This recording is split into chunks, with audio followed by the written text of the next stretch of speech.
안녕하세요, 여러분. 지리적 상상력을 통한 세계지리 수업에 오신 것을 환영합니다. 지난 시간에는 내적 작용과 외적 작용으로 이루어지는 지형 형성 작용에 대해서 알아보고 판 구조 운동에 따라서 나타나는 판의 경계, 그리고 판의 경계에서 만날 수 있는 다양한 대지형의 종류에 대해서 사례를 통해 알아보는 시간을 가져보았습니다. 이어서 오늘은 세계의 주요 대지형 중에서 안정 육계와 구조평야 그리고 습곡 산지들을 차례로 알아보는 시간을 가져보려고 합니다. 세계 대지형의 배열을 찬찬히 살펴보면 지각의 판 구조 운동의 영향에 따라서 대륙 내부로부터 안정 육계 그리고 고기조산대, 신기조산대가 순서대로 나타나는 것을 알 수가 있는데요. 각각의 주요 대지형의 정의를 먼저 보고 종류 그리고 사례 지역을 지도에 표기해보는 활동까지 오늘 함께 이어보도록 하겠습니다. 교과서는 48페이지를 펴주시면 좋을 것 같고요. 지난번에 다운로드했던 학습 노트의 두 번째 페이지부터 시작해 보도록 하겠습니다. 먼저 가장 형성 시기가 오래된 안정 육계는 시원생대 조산운동 이후에 땅이 올라가거나 내려가는 조륙 운동을 받고 그리고 그 이후에 오랜 기간에 걸친 깎고 부서지는 현상, 바로 침식작용을 받아서 형성된 것이 바로 안정육계입니다. 오랜 기간에 걸쳐서 침식작용을 받았기 때문에 주로 대륙 내부에 넓게 분포하고 있는 현상을 볼 수가 있고, 오랜 기간 침식을 받았기 때문에 기복은 작고 그리고 더 이상의 지각 변동이 나타나지 않는 안정되어 있는 지형을 나타내고 있는 것이 안정육계입니다. 이 각각의 세계의 주요 대지형에서는 만날 수 있는 자원이 다르게 나타나는데요. 이렇게 오랜 기간 동안 풍화와 침식을 받고 조류운동을 받은 이 지역에서는 여러 가지 자원들 중에 철광석이나 또는 금, 그리고 은과 같은 자원이 매장되어 있습니다. 이러한 안정 육계는 다시 두 가지의 지형으로 구분을 할 수가 있는데요. 바로 순상지와 구조평야입니다. 방패를 엎어놓은 모양을 하고 있는 순상지는 고생대 이후에 지각 변동을 받지 않아서 매우 안정되어 있는 지각의 일부분으로 이루어져 있고, 침식을 많이 받은 지역이기 때문에 이 역시 기복이 완만하겠죠. 기본이 완만하게 나타나는 것이 특징입니다. 그리고 이와 비슷한 지형을 이루고 있는 것이 바로 구조평야인데요. 순상지와 구조평야는 비슷한 위치에서 나타나고 있는 것을 지도를 통해서 알 수가 있습니다. 먼저 구조평야는 오랜 지질 시대를 거치면서 굉장히 오래전에 형성되어서 오랜 시간 풍화 침식을 받아서 지각 변동을 거의 받지 않아서 평평한 상태인 수평층을 이루고 있습니다. 그래서 우리가 시각적으로 볼 때는 대평형을 이루고 있는 경우가 굉장히 많은데요. 교과서 48페이지에 있는 지도, 자료 4번의 세계의 대지형 분포를 같이 참고하시면서 이 아래의 백지도에 안정 6개 중에서도 순상지를 함께 표기해 보도록 하겠습니다. 먼저 아프리카 판에 있는 순상지는 아프리카 내부에 있는 아프리카 순상지가 있고요. 그리고 유럽 쪽에 발트 순상지가 분포하고 있습니다. 조금 확대해 볼까요? 그리고 러시아의 아주 큰 범위에 나타내고 있는 순상지의 이름은 시베리아 순상지이고요. 그리고 오스트리아 내부에도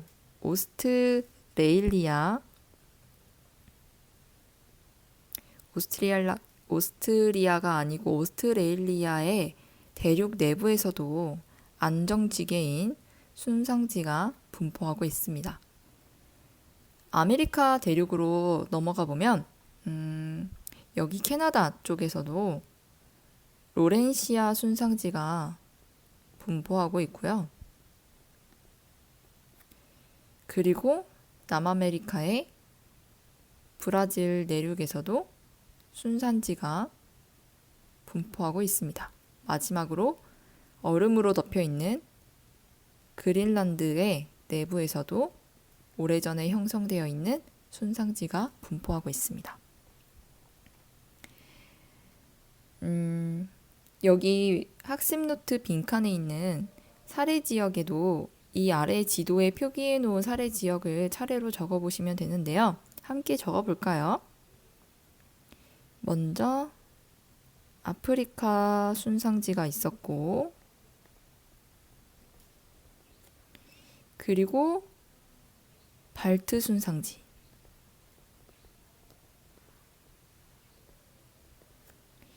시베리아 순상지가 있었고, 시베리아에 있는 순상지는 시베리아 순상지라고 하고 또는 앙가라 또는 앙가라라고도 부르는 불리우고 있습니다. 순상지가 있었고, 그리고 캐나다에 있는 로렌시아 순상지, 이 로렌시아 순상지도 캐나다 순상지라고 부르기도 하고요. 그리고 브라질 순상지가 있었습니다. 그린란드가 빠졌네요.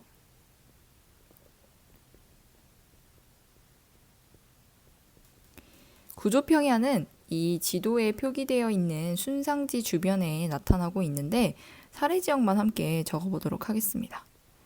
유럽에 있는 대평원이 구조평야에 해당하고, 그리고 시베리아 순상지 주위에 있는 러시아 대평원, 그리고 북아메리카,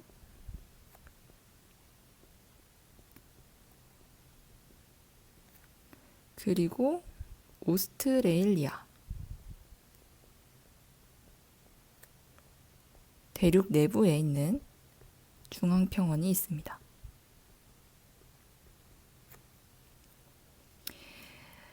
그러면 학습 노트 뒷페이지로 넘어가서 고기습곡 산지에 대해서 함께 정리해 보도록 하겠습니다. 여러분들 중학교 시간에서도 아마 학습한 적이 있었을 텐데 그 오래된 기억을 찬찬히 떠올리면서 빈칸을 한번 채워보도록 하겠습니다.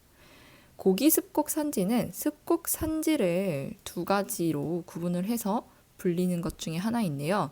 형성된 시기에 따라서 우리는 고기습곡 산지와 신기습곡 산지로 나누어서 구분하고 있습니다. 고기습곡 산지는 말 그대로 습곡 산지 중에 형성 시기가 오래된 것을 이야기하는 건데요. 정의를 보시면 고생대에서 중생대 초기에 나타났던 조산 운동, 습곡과 단층 운동이 나타나는 조산 운동으로 형성된 산지가 바로 고기습곡 산지입니다. 이 고기습곡 산지는 형성된 시기가 오래되다 보니까 비교적 지각이 안정되어 있는 특징을 발견할 수가 있고요. 이 고기습곡 산지가 가지고 있는 특징, 첫 번째로는 오랜 기간 침식을 받았기 때문에 해발 고도는 그렇죠. 낮게 나타나게 되고 침식을 많이 받았기 때문에 기복이 낮아졌겠죠. 그리고 같은 이유로 경사는 완만하게 나타납니다. 그리고 이렇게 오랜 기간 전에 형성되었던 산지이기 때문에 많이 썩어야 만들어질 수 있는 자원이 이곳에 많이 매장이 되어 있는데요. 바로 과거에 많이 사용했던 석탄이 이러한 고기습곡 산지에 많이 매장되어 있습니다. 앞에서 해봤던 활동과 마찬가지로 이 백지도에 따로 위치를 한번 표시를 하면서 사례를 적어 볼 건데요. 먼저 유럽 쪽에 있는 스칸디나비아 산맥이 고기습곡 산맥의 대표적인 사례 지역이 되겠습니다. 스칸디나비아 산맥은 여기에 위치하고 있고요.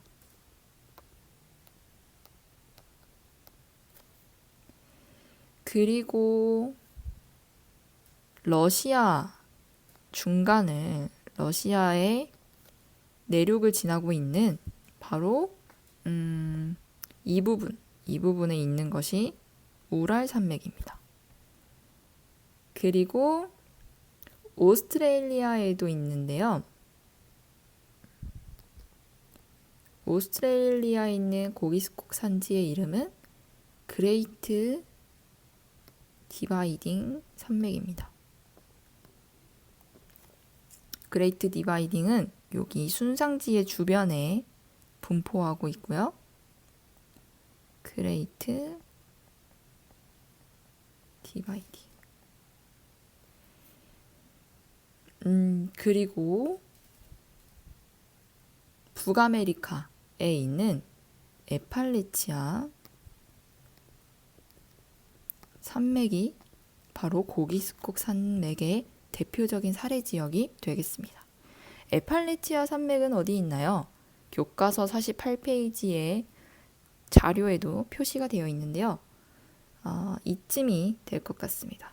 여기가 바로 에팔레치아 산맥이 되겠습니다.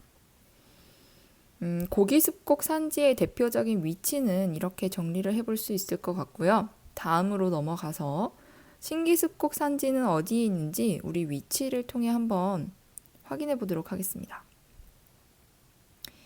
신기습곡 산지는 고기습곡 산지와 달리 그 이후에 중생대 말기에서 현재까지 역시나 조산 운동으로 인해서 형성된 산지를 신기습곡 산지라고 하는데요. 현재까지 조산 운동이 이루어져 있기 때문에 고기습곡 산지와는 다르게 지각이 불안정하게 나타나는 특징을 발견할 수가 있습니다. 그리고 고기습곡 산지에 비교했을 때 침식을 받은 기간이 짧기 때문에 평균적인 해발 고도는 높을까요? 낮을까요? 그렇죠. 침식을 받은 기간이 짧기 때문에 신기습곡 산지는 평균 해발 고도가 높게 나타나고 역시 같은 이유로 경사는 급하게 나타나는 특징을 가지고 있습니다. 이 신기습곡 산지 사례 지역을 아래의 지도에 표기를 해보면 아마 더 잘 이해하실 수 있겠지만 먼저 두 번째 특징을 보시면 이러한 신기습곡 산지는 현재 조산운동이 이루어지고 있는 곳에서 잘 발달하는 지형이기 때문에 주로 지각판이 충돌하는 경계를 따라서 분포하고 있어서 지진대와 거의 일치하게 나타나는 것을 확인할 수가 있습니다. 이렇게 비교적 이른 시기에 최근의 시기에 형성된 신기습곡 산지에서는요. 우리 일상에서 가장 많이 활용하고 있는 자원이 많이 매장이 되어 있는데요. 바로 석유와 천연가스가 많이 매장이 되어 있습니다. 그러면 한 번 더 해볼까요? 이 신기습곡 산지의 두 번째 특징을 보면 지각판이 충돌하는 경계에 주로 이 신기습곡 산지가 많이 분포하고 있다고 했으니까 우리 조산대가 어디 있는지 한번 먼저 표기를 해볼까요? 여러분들이 중학교 때 배웠었을 것 같은데 먼저 태평양 주변에서 나타나고 있는 조산대라고 하여 환태평양 조산대라고 불리우는 조산대는요. 위치가 대략 이런 식으로 나타나고 있습니다. 그래서 이 일대를 따라서 지진과 화산 활동이 활발하게 나타나고 있는데요. 이렇게 분포하고 있는 것이 바로 환태평양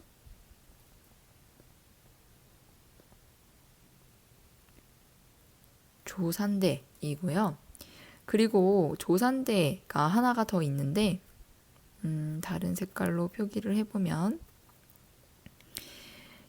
여기 유럽 쪽에 분포하고 있는 바로 이 일대가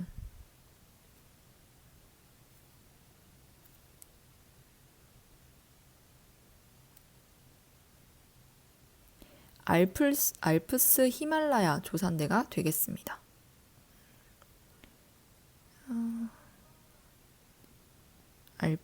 알프스 히말라야 조산대가 되겠습니다.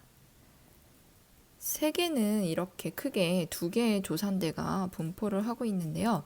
그러면 역시나 교과서 48페이지에 있는 자료 4번을 참고하여 신기습곡 산지가 어디에 위치하고 있는지 한번 적어보도록 하겠습니다. 먼저 더 이해하기 쉽게 조산대에 따라서 각각의 사례 지역을 찾아보면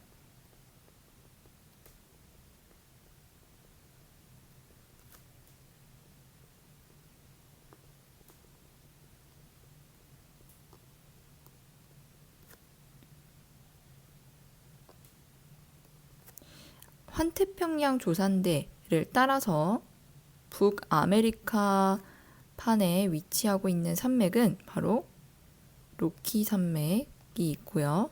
그리고 이 환태평양 조산대에서 가장 큰 산맥을 이루고 있는 안데스 산맥이 있습니다. 그리고 알프스 히말라야 조산대에서는 역시 알프스 산맥이 있고요. 그리고 히말라야 산맥이 있겠죠. 그리고 터키 주변에 있는 카프카스 산맥, 그리고 여러분들 교과서에 위치하고 표기되어 있는 아틀라스 산맥이 있습니다. 먼저 로키 산맥을 지도에 함께 표기를 해보면 여기 캐나다와 미국 일대를 거쳐서 나타나고 있고요. 그리고 남아메리카에 지나고 있는 환태평양 조산대 일대를 따라서 길게 나타나는 것이 안데스 산맥입니다. 이 안데스 산맥이야말로 해양판과 대륙판이 수렴하는 지역으로서 이 해양지각하고 대륙지각이 수렴하면 밀도가 더 큰 해양지각이 대륙지각 밑으로 들어가게 되겠죠. 그래서 여기에서 밀려 들어오는 해양판이 이렇게 아래를 파고들어서 높게 형성된 대표적인 산맥이 바로 안데스 산맥이 되겠습니다. 이 사례 지역을 잘 기억해 두시고요. 그리고 알프스 히말라야 조산대를 따라서 여기 이 부근에서 알프스 산맥이 나타나게 되고요. 그리고 여기 북아프리카 쪽에 아틀라스 산맥이 나타나게 되었습니다. 그리고 터키의 위쪽에서 아주 여기 조그만한 이 부분에서 카카스 산맥이 나타나게 되고요. 그리고 인도의 지붕에 해당하는 바로 이 부분이 히말라야 산맥이 되겠습니다.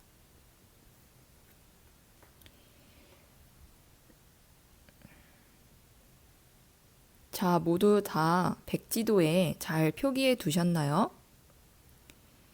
교과서를 48페이지를 함께 보시면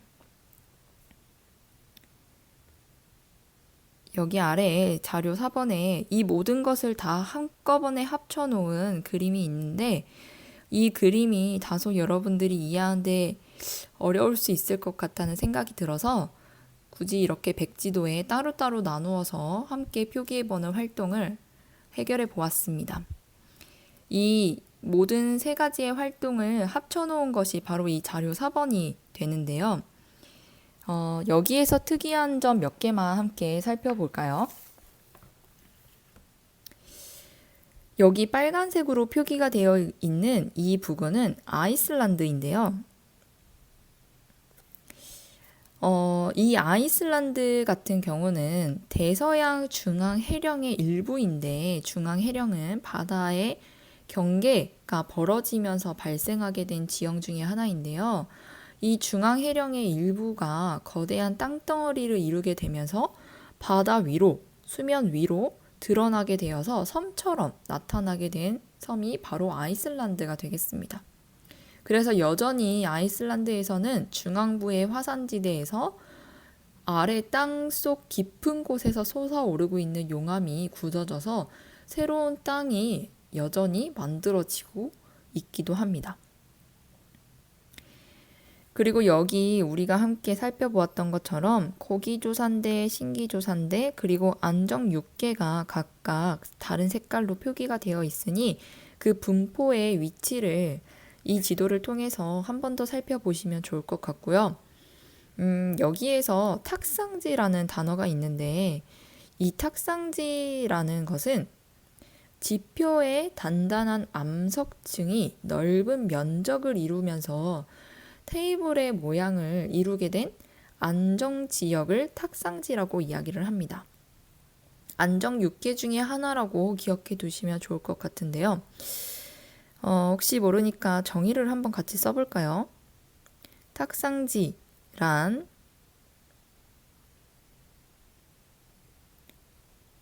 지표의 단단한 암석층이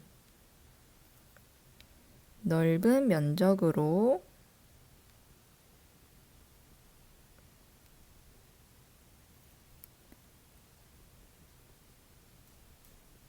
수평상의 평평한 테이블 모양을 이루게 된 지형을 탁상지라고 합니다.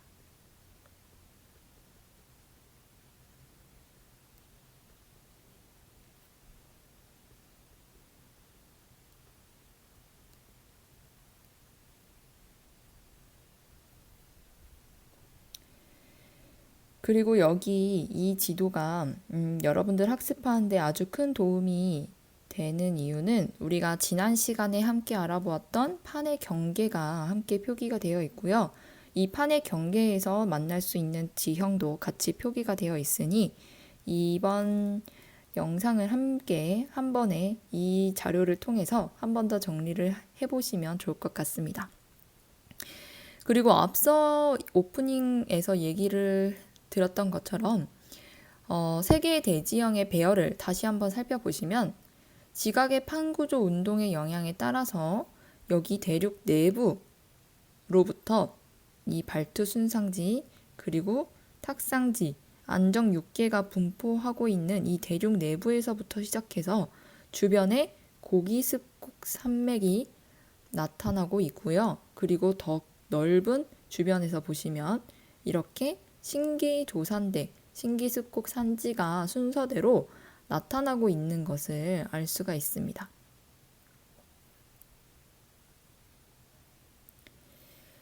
이 자료 3번의 설명글을 보시면 여기 캐나다에 위치하고 있는 로렌시아 순상지는 오랜 침식 작용으로 형성된 지형이고 해발 고도가 500m 이하로 나타나고 있습니다.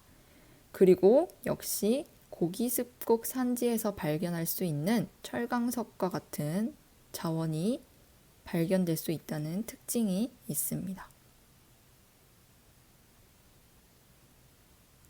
교과서 49페이지 아래 하단에 자료를 보시면 A에서 B부터 이 신기습곡 산지, 그리고 구조평야, 그리고 고기습곡 산지의 해발 고도를 표기를 해두었는데요. 여기 2번에 대한 질문은 방금 여러분들에게 드린 설명을 적으시면 좋을 것 같습니다. 신기조산대와 고기조산대 그리고 순상지의 분포를 설명해보자 라고 이야기하고 있는데, 순상지는 대표적인 안정육계 중에 하나였죠. 그래서 순상지 같은 경우는 주로 대륙의 내부에서 넓게 나타나고 있는 것을 알 수가 있습니다. 그리고 고기습곡 산지는 주로 순상지의 주변에서 분포를 하고 있고, 신기습곡 산지 같은 경우는 지각판이 충돌하는 경계를 따라서 분포하고 있기 때문에 조산대 또는 지진대와 거의 일치해서 나타나는 특징이 있었습니다. 정리를 해보면 순상지 같은 경우는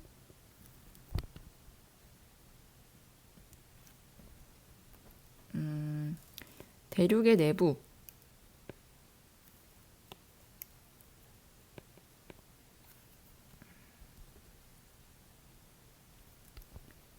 순상지의 경우는 대륙의 내부에서 잘 나타나게 되었고, 고기습곡 산지의 경우 고기조산대라고 한번 써볼까요? 여기 문제에 맞춰서 고기조산대는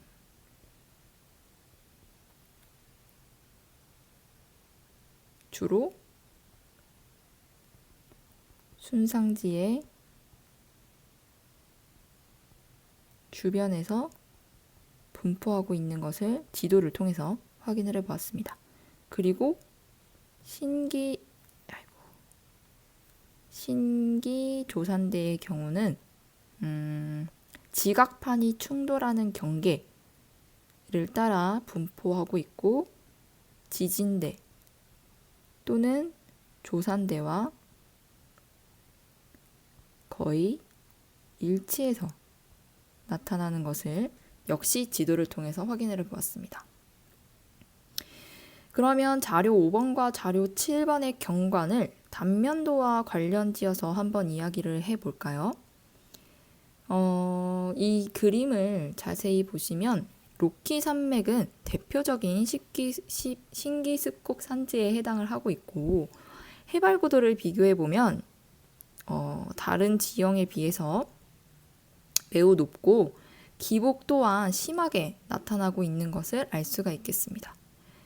그리고 북아메리카에 있는 평원은 대표적인 구조 평야로서 해발 고도가 매우 낮고 기복이 거의 없이 평탄하게 나타나고 있는 것을 확인할 수가 있겠습니다. 마지막으로 에팔레치아 산맥은 역시 대표적인 고기습곡 산지인데요. 이 로키 산맥과 비교를 했을 때 해발 고도가 낮고 기복이 작게 나타나는 것을 확인할 수가 있습니다. 오늘 이렇게 함께 세계 주요 대지형의 특징과 그 사례 지역을 지도에 표기해보는 활동까지 해결해 보았는데요. 자료 4번을 통해서 각각의 지형이 어디에서 위치를 하고 있고 어디에 나타나고 있으며 어떠한 자원들도 얻을 수 있는지 사례를 통해서 함께 기억해 두시면 좋을 것 같습니다. 다음 시간에는요, 우리 세계에서 발견할 수 있는 독특하고 특수한 지형, 카르스트 지형과 화산 활동을 통해서 만들어진 화산 지형을 알아보는 시간을 가져보도록 하겠습니다. 모두 수고 많았습니다. 우리 다음 시간에 만나요.